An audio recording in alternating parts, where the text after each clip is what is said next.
Nobody tells you about the blue domes. Nobody tells you about the desert city that engineered its own survival so intelligently that the engineering became indistinguishable from art. Nobody tells you about the forest, older than the Ice Age, still standing in the north. Nobody tells you about the island where the ground bleeds red into the sea.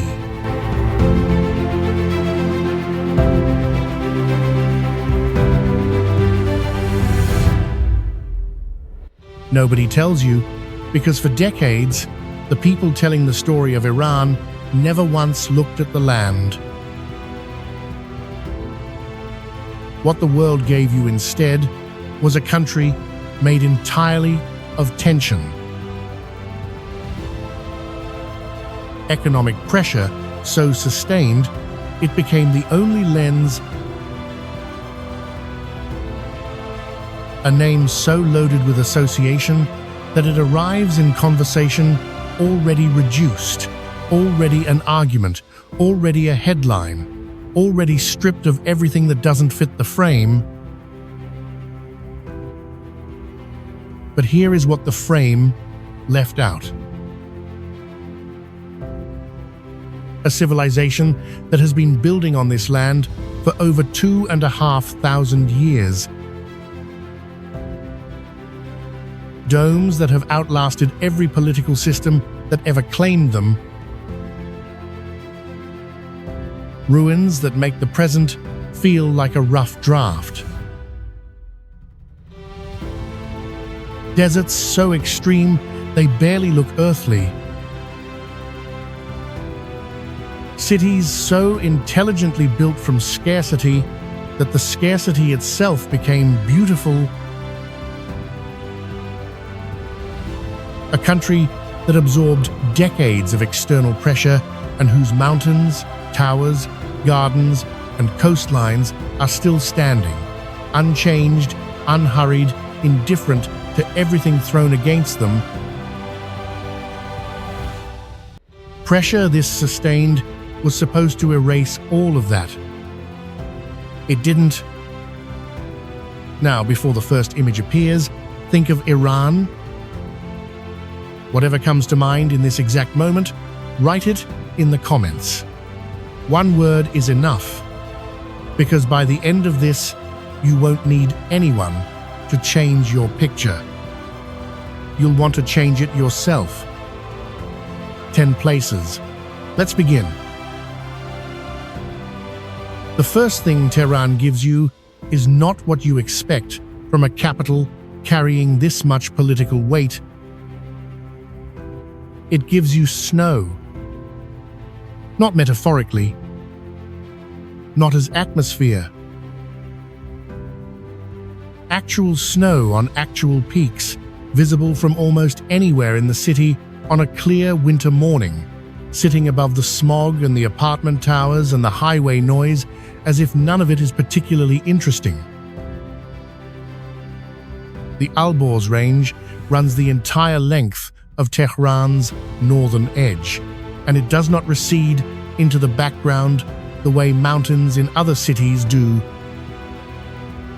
It simply stays there, present, immediate, older than every government that has ever claimed the city below it by geological orders of magnitude. Tehran became a capital under the Qajar dynasty in the late 18th century. The mountains were already ancient then. Every administration since has had to make a certain peace with that. The fact that this city was here before the politics and the geography was here before the city. The world's version of Tehran contains almost none of this. What it contains is consequence summits, statements, sanctions, the language of tension measured in press releases and tanker movements. Tehran as the place where decisions are made that ripple outward. a city of pressure. That version is not wrong. But stand anywhere with a clear view north, and the mountains are right there, pale and snow-covered above the haze of 10 million ordinary lives. They were there before the first headline. They will be there after the last one. And in the meantime, every morning, the city wakes up underneath them and looks up before it looks anywhere else. Some things do not wait for politics to resolve before they become beautiful. There is a square in the middle of Iran that makes every modern city on earth feel like it was built in a hurry. Naqsh Jahan, begun under Shah Abbas I in the early 17th century. Framed on every side by arcaded buildings, mosques, a palace, a bazaar, everything connected, everything proportioned, everything calibrated to make a human being feel the full weight of what it means to stand inside a designed space. Not a space that happened. A space that was willed into existence by people who understood with total confidence exactly what they were building and exactly why it would last. 400 years later, it is still here. Still used, still doing precisely what it was built to do. This is the Iran that no headline has ever found a way to include. Not because it is hidden. The square is not hidden. It sits in the center of a living city, open to anyone who arrives, indifferent to whatever political narrative surrounds it.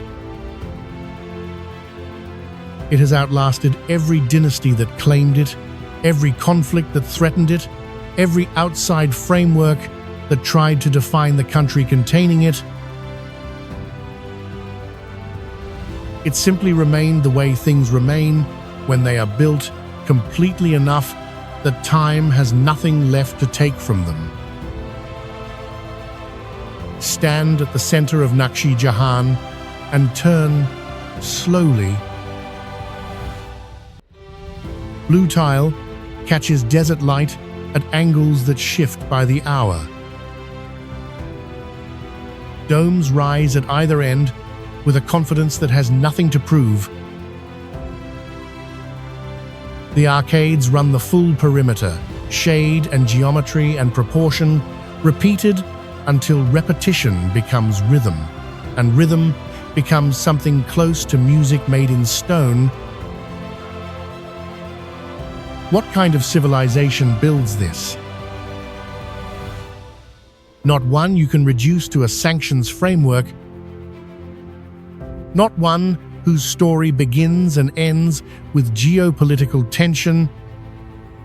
A civilization that understood beauty as a form of permanence and left the proof standing in full daylight for anyone willing to look. 518 before Common Era.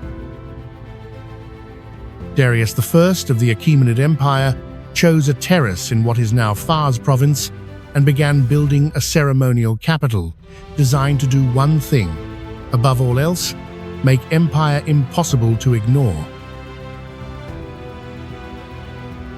He succeeded beyond anything time should have allowed. 25 centuries of wind, heat, invasion, earthquake, and the slow erosion of everything, and the columns are still standing. The monumental staircases are still there. The carved processions of delegations arriving from every corner of the known world. Egyptians, Babylonians, Greeks, Indians, Ethiopians are still visible in the stone, still moving in their frozen lines toward a throne that no longer exists. Persepolis was burned by Alexander the Great in 330 BCE. It was buried by centuries of dust and silence. It was excavated, studied, argued over, and claimed by successive narratives of Iranian identity. And still it stands on its terrace in full daylight, larger than every argument ever made about it. That is what this place does to a person. It doesn't inspire so much as it reframes. Standing on that terrace, the current political situation, the sanctions, the isolation, the negotiations that start and collapse and start again, begins to feel like a thin layer of recent noise laid over something far older, far deeper, and far harder to exhaust. The present becomes provisional. The ruins do not. This is the Iran that predates every modern category built to contain it. Not a country defined by its tensions, but a civilization that raised one of the largest empires the ancient world ever produced and left enough of it standing that the scale still registers in the body before it registers in the mind. History this deep doesn't ask for your sympathy. It simply waits for you to arrive, and then it makes the present feel very, very small. Most cities are built where survival is easy. Yazd was built where survival was nearly impossible, and then it made that impossibility so beautiful that people have been traveling to see it for 1,000 years. The Iranian plateau is merciless. Summer temperatures that push past 50 degrees. Water sources that exist, if they exist at all, kilometers beneath the surface or kilometers away across open desert. A landscape that offers almost nothing without a fight. And yet here, in the middle of all of that, a city rose, not by ignoring its environment, not by overpowering it, but by understanding it so completely that the environment itself became the material. The wind catchers are the most visible proof. Those tall, angular towers rising above the rooftops of Yazd are not decoration. They are engineering passive cooling systems that catch prevailing winds at height, channel them downward through the building, and release heat outward, dropping interior temperatures without a single moving part, without electricity, without anything except geometry and an intimate understanding of how air behaves. They were solving a problem that most of the modern world still reaches for a power grid to answer.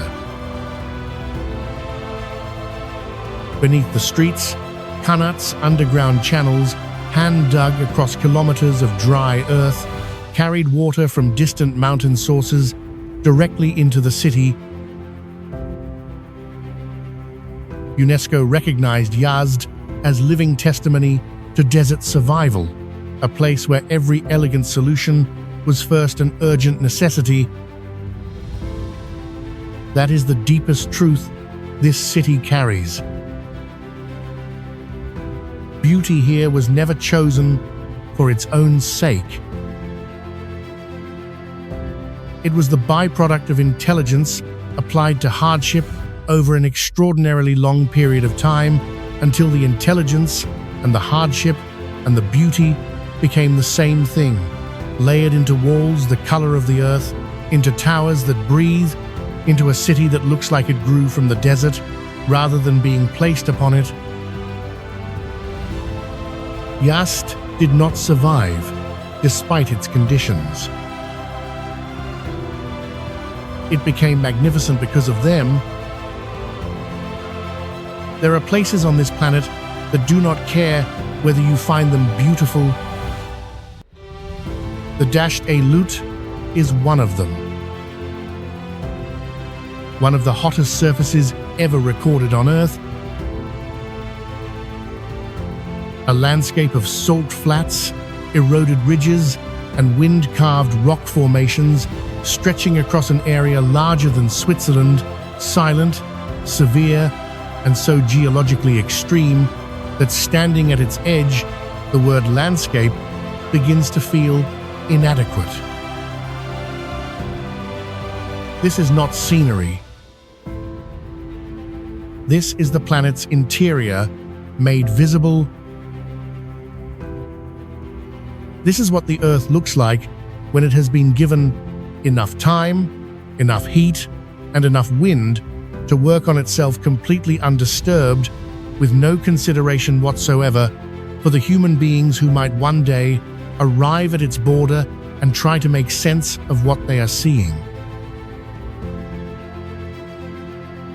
The Yardangs of Lut, those vast wind-shaped formations that UNESCO describes as among the finest expressed anywhere on Earth in extent, continuity, and height, rise over 70 meters in places and extend to the horizon in long parallel corridors, as if something enormous combed the land and then left without explanation.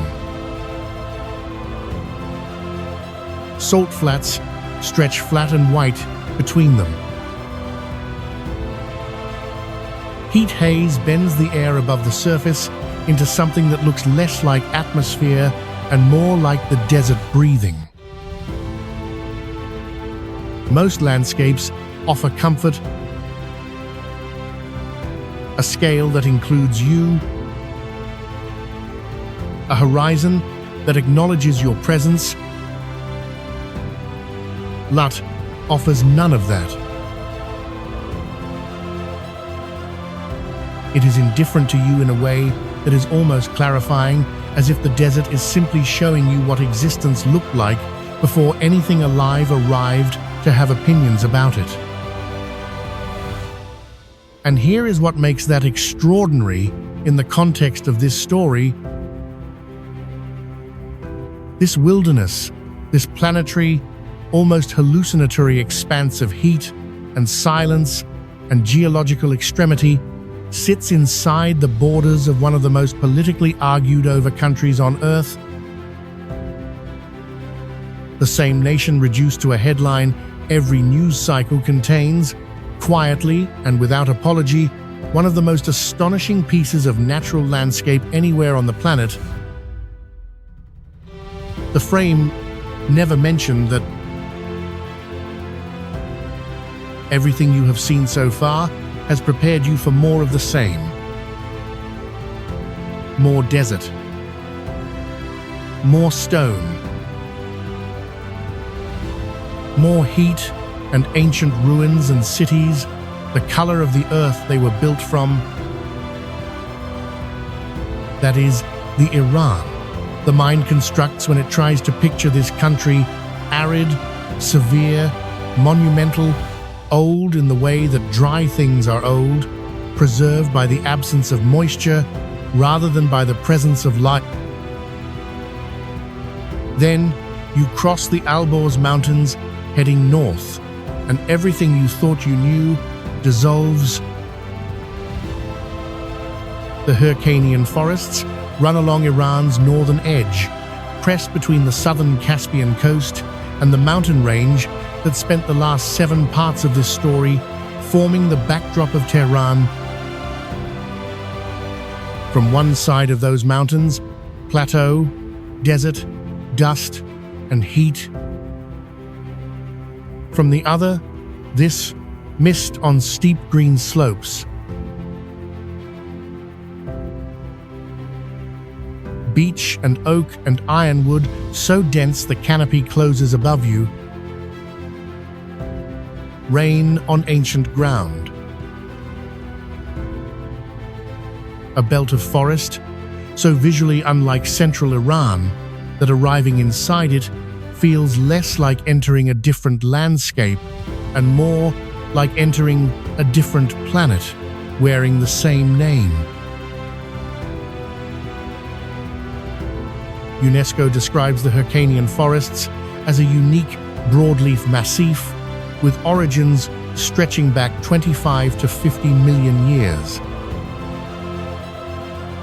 They predate the Ice Age. They survived it while glaciers advanced and retreated across the northern hemisphere, while species disappeared and continents shifted, and the world reorganized itself repeatedly around them. These forests held on, adapting just enough to endure, never so much that they lost what they were. 50 million years. Still standing. Still green. Still ancient in a way that makes Persepolis feel recent. This is the Iran that survives every attempt at simplification, not by arguing back, not by demanding a more nuanced frame, but simply by existing in forms so various and so unexpected that the old picture keeps failing to contain them. Desert and forest, stone and moss, heat and mist, ruins and living things older than the ruins. A country this layered cannot be understood from a distance. It has to be entered. There is an island in the Persian Gulf where the ground is red,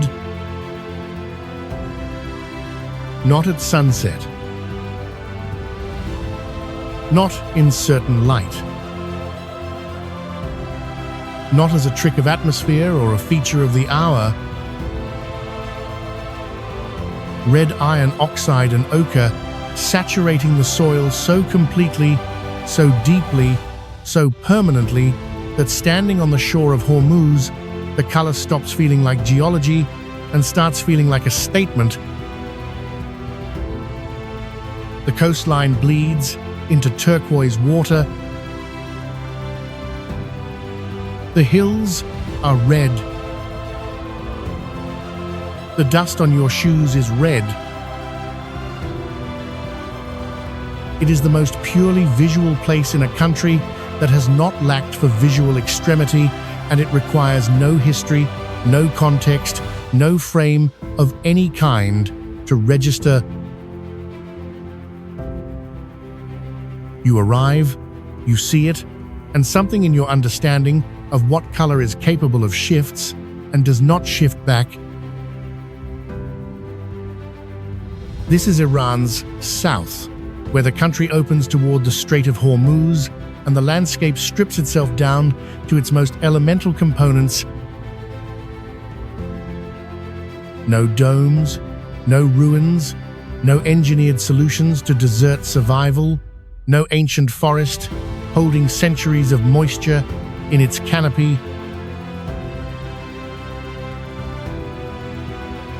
Kesh, the largest island in the Persian Gulf, offers salt caves carved by millennia of tidal erosion into cathedral-scale chambers, mangrove forests growing directly from the sea, and wind-shaped valleys where the rock has been sculpted into formations that look less like coastline than like the aftermath of something vast and unhurried working on the earth across deep time.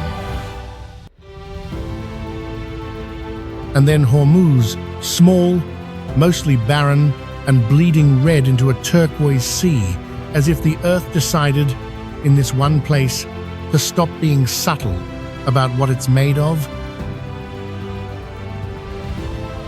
The strait that surrounds these islands appears in news cycles almost exclusively as a pressure point, a narrow passage where tension is measured in naval positioning and tanker movements. That version of the strait is real. but it has never once mentioned the color of the ground. By now, the pattern should be impossible to miss. Every time this country settles into a single identity, it produces something that shatters it. The frame never had room for red islands. The country never asked for permission to have them.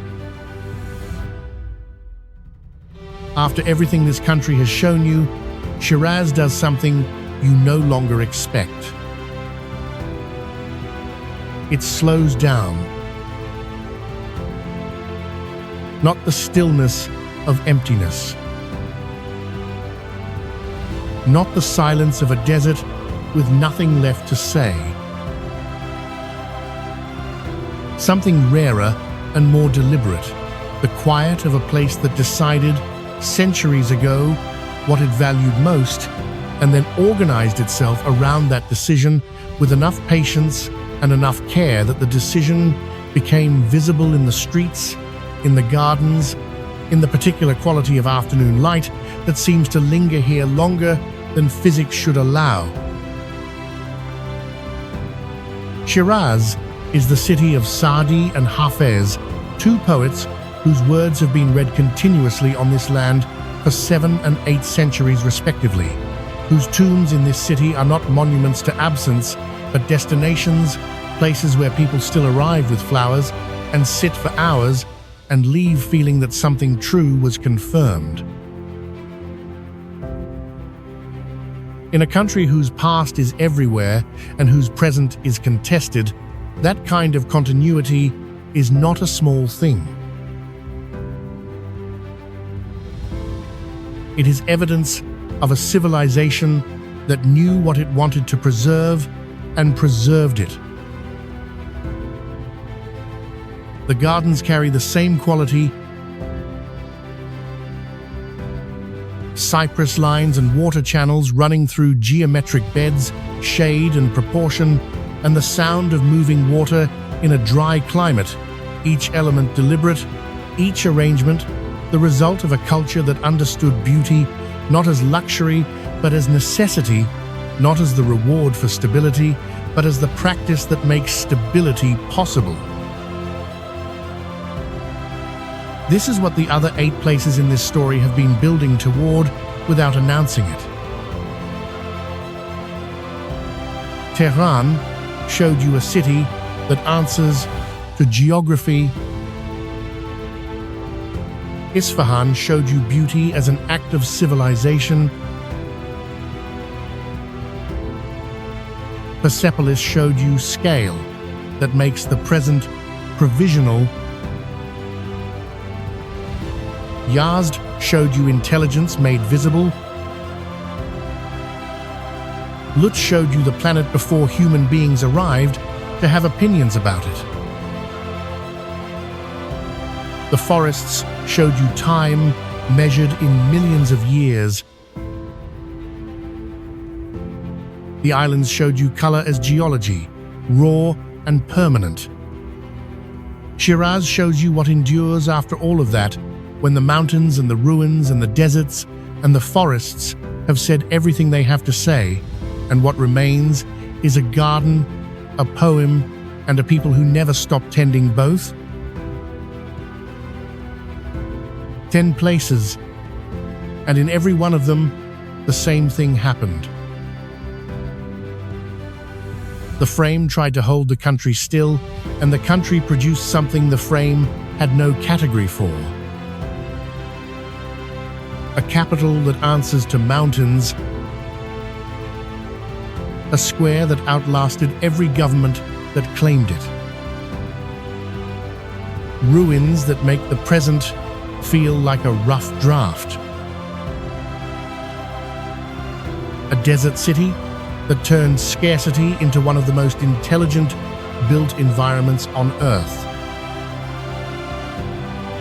A wilderness so extreme, it barely looks earthly. A forest older than the Ice Age. An island that bleeds red into turquoise water, a city that kept its gardens and its poetry across everything because it understood that beauty is not what you have when difficulty ends. It is what you maintain so that difficulty does not become the whole story. That is Iran. Not the Iran that cancels the headlines, not the Iran that erases the political reality or asks you to look away from the weight this country carries. The sanctions are real. The pressure is real. The complexity is real. None of that is being set aside. But complexity was never the problem.